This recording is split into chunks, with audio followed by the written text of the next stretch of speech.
The fact is that the Irish economy has spent the last 2 years taking a huge step backward.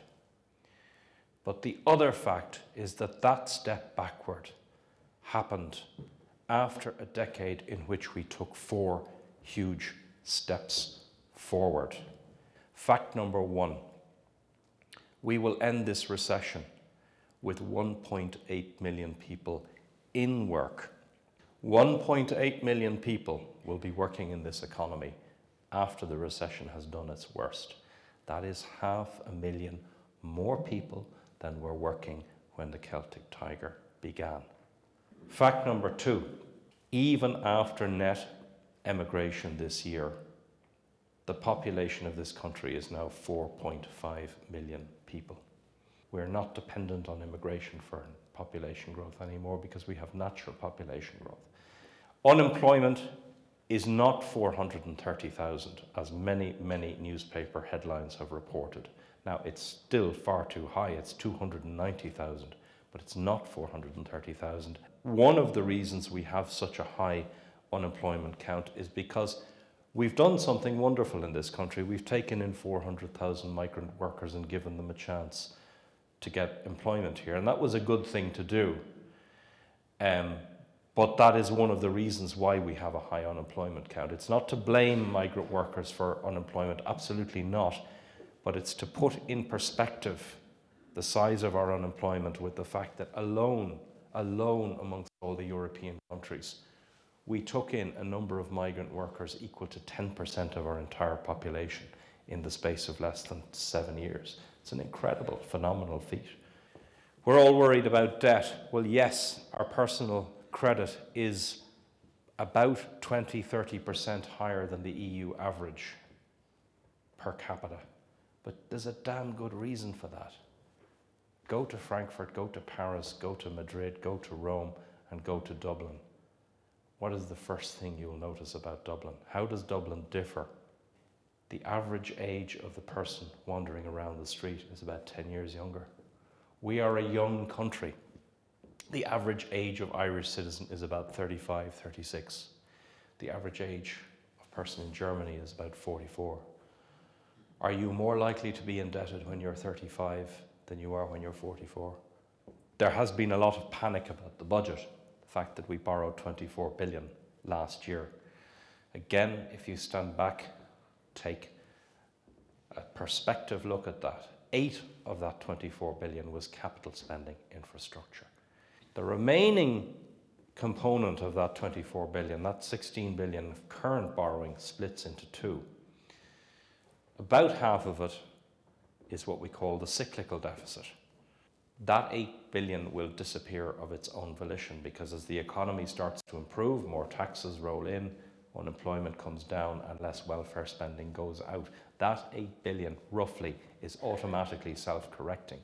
It will take about 4 or 5 years to disappear, but it will do so on a no-hand basis. It's the remaining 8 billion, the structural deficit, that is the problem. And Brian Lenihan made a huge stride last December in tackling that problem. We need one more budget like the one we had last December.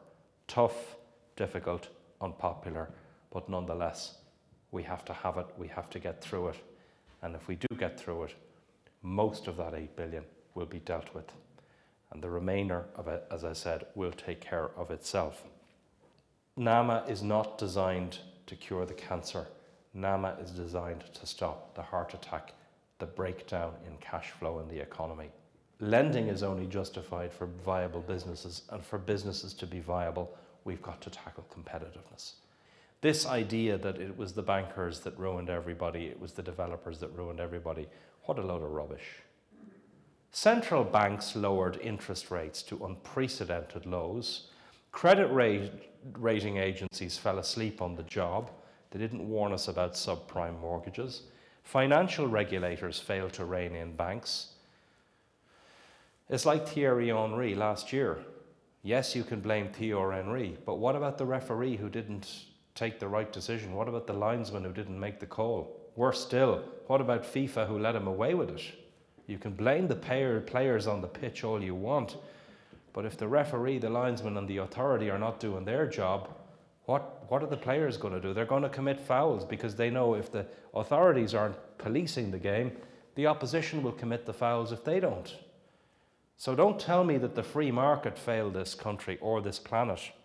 It was the regulatory authorities, state institutions, central banks, regulators, which played as much, if not far greater role. And it doesn't stop there. Local authorities zoned land in areas that they never should have. The spatial strategy spread our population growth over the country like confetti. A rise of almost 1/3 in our population. Did we channel it into well-planned, well-clustered cities, Cork, Galway, Sligo, maybe Waterford? Did we build up? Did we create high productivity clusters of population, the kind of places that generate high-tech industry, the kind of places where it's easier to roll out better healthcare, better education, better transport, because you've more people in a square kilometre? You can spread the overhead costs of providing those services over more people. Did we do that? No, we did exactly the opposite. We spread that population growth over the country like butter. And the inefficiency and low productivity of our indigenous industry and the high cost base is a huge function of that. Of course we have a Galway water supply crisis because the whole county is getting water poisoned by septic tanks, because if you have sparse population and one-off housing, that's the kind of problems you get. Of course we've crap broadband. Of course we don't have cancer services up in Sligo, because we didn't plan to grow Sligo town, to put enough people in there to justify putting a hospital in there. We have disconnected government. We've got to think about our political system. We've had a political system that was based on a civil war that happened 90 years ago. Quite frankly, I don't give a damn who fought on what side in 1922. It's not relevant anymore. I respect Michael Collins, I respect Eamon de Valera, but what I want more than anything, what my generation wants, is good government. And if good government means Fine Gael and Fianna Fáil sitting down together and saying, let us pool our best people in a government of national unity, if that's what it takes, then please do that. It is no coincidence, as far as I am concerned, that the last time we dragged ourselves out of a crisis was 1987. After 5 years of dithering and indecision, 10 years of dithering and indecision, Alan Dukes announced the Tallaght strategy, and effectively Fianna Fáil and Fine Gael worked for 2 years in the national interest, and it only took them to work together for 2 years in the national interest. Then there was another 3 years where the PDs and Fianna Fáil governed together with a majority. That 5 years between 1987 and 1992, that is what laid the crucial foundation for the Celtic Tiger, 3/4 of which remains intact.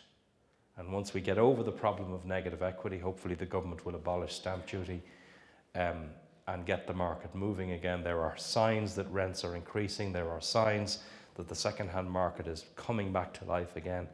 Once we do that, we will see that the last 2 years, painful and traumatic though they have been, they're not the end of the world. We're going to pick ourselves up, dust ourselves down, and walk on. It's up to you to contact your politicians and tell them how you think you want this country run.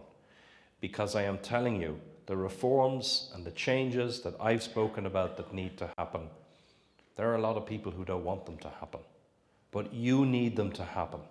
You need them to happen because you want your children and your grandchildren to be able to have a job in their own country.